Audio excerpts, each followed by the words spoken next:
श्री वल्लभाधीश की जय। श्याम सुंदर श्री अमने महाराणी जी की जय। શ્રી અમનાજીના 41 પદમાંનું 10મું પદ, પેલા પદને જાણીએ અને પછી તેના ભાવને સમજવાનો પ્રયત્ન કરીએ। જા મુકતે શ્રી અમુને યહ નામ આવે, તા પર કૃપા કરે શ્રી વલ્લભ પ્રભુ, સોઈ શ્રી અમનાજી કો ભેદ પાવે। જેના મુખથી શ્રી અમનાજીનું નામ આવે છે તેના પર શ્રી વલ્લભ પ્રભુ કૃપા કરે છે અને પછી તે જીવ શ્રી અમનાજીના ભેદને પામી શકે છે। કેવું છે શ્રી અમનાજીનું સ્વરૂપ? આપ શ્રી ઠાકોરજીના પ્રિયા છે અને સાથે સાથે પુષ્ટિ જીવોના માં છે। મદન મોહન જુકી ખરી પિયારી, પટરાની જુ કહાવે। સંયોગીની શક્તિ છે, આપને ક્યારેય શ્રી ઠાકોરજીનો વિયોગ નથી હોતો। तन मन धन सब लाल गिरिधरन को, देखे चरण जब चित्त लावे। तन मन धन બધું જ્યારે લાલ ગિરિધરના ચરણમાં સમર્પીએ, આપણે કહેશું અમે તો બ્રહ્મ સંબંધ ક્યારનું કરી લીધું છે, પણ દેખે ચરણ જબ ચિત્ત લાવે, આપણે શું વસ્તુઓ સમર્પણ કરી છે તેનું જ્યારે આપણે ચિત્તમાં લાવશું, નિવેદનમ તુ સ્મર્તવ્યમ સર્વથા તાદૃશૈર્જને, ત્યારે આપણે ખબર પડશે કે આપણું પોતાનું સ્વરૂપ શું છે, આપણું નિજ સ્થાન કયું છે, અને ફરીથી તે સ્થાનમાં જવા માટે આપણને શ્રી અમનાજી કૃપા કરશે।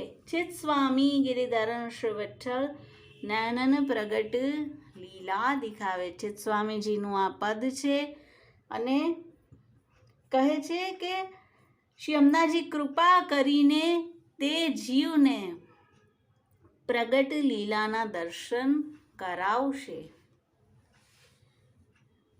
તો અત્યારનો જ બનેલો એક પ્રસંગ છે કે જેમાં એક પરિવાર કે જેની શ્રી અમનાજીમાં અત્યંત આસક્તિ હતી, બ્રજમાં આવ્યા અને થોડા દિવસ ત્યાં રહ્યા છે। નિત્ય શ્રી અમનાજીના તટ પર આવીને શ્રી અમનાજીના ગુણગાન પાઠ વગેરે કરતા, અને તેમના ગુરુદેવ પણ ત્યાં બ્રજમાં આવ્યા હતા।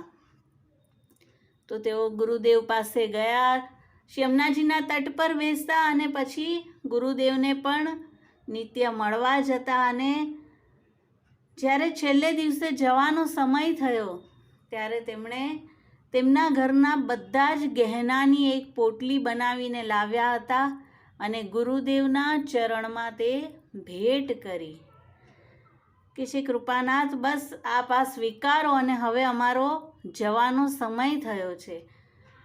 આ પરિવારની એક જે છોટી બહુ હતી તેને શ્રી અમનાજીના સ્વરૂપમાં અત્યંત આસક્તિ હતી અને જવાનો સમય થયો છે તે બધા જ એકદમ ભાવ વિભોર થઈ ગયા હતા અને તે બહુ તો બહુ જ રડી રહી હતી અને મહારાજ શ્રી એક જ વાક્ય બોલ્યા કે જા તો નહીં પાઓગે। તેમણે કહ્યું કે જે કંઈ સમજ ન પડી, અને ગુરુદેવ કહે છે કે આ ભેટ અમે નહીં રાખીએ, કે શ્રી કૃપાનાથ આપના માટે અમે લાવ્યા છે, અમારા સગરા ગહેના આમાં છે, અને આપ કહે છે કે આ ગહેનાની પોટલી તમારી જે સૌથી છોટી બહુ છે તેના હાથમાં આપીને શ્રી અમનાજીના ધારામાં પધરાવો। શ્રી અમનાજીને આ તમે ભેટ કરો, મારે આમાંનું કાંઈ જ નથી જોઈતું। અને તે બહુ જે રીતે આજ્ઞા થઈ તે પ્રમાણે ગહેનાની પોટલી લઈ શ્રી અમનાજીના તટ પર આખો પરિવાર આવ્યો।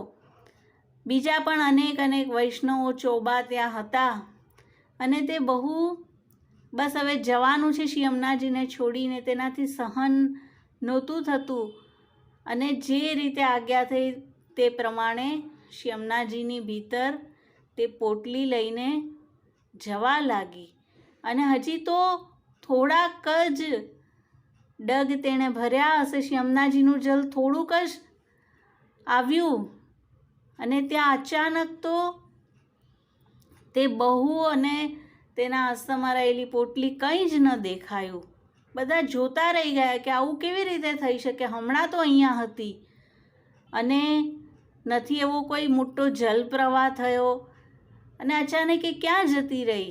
અને ત્યાં જ તટ પર ઊભેલા અમુક ત્યાંના ચોબા વગેરે હોય યમુનાજીમાં ભીતર જઈને પણ જોયું પણ કોઈ ન મળ્યું અને અત્યંત શોધખોળ કરતા રહ્યા પણ તે ન મળી. અને પછી ફરીથી ગુરુદેવ પાસે જઈને કહ્યું કે કૃપાનાથ, અમારા ઘરની સેવક અચાનક ક્યાં જતી રહી?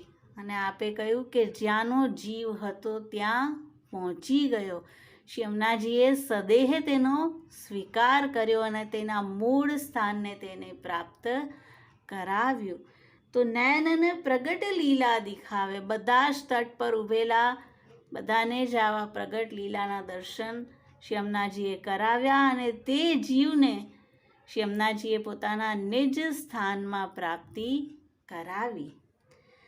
શ્યામ સુંદર શ્રી અમને મહારાણીજી કી જય, વલ્લભાધીશ કી જય.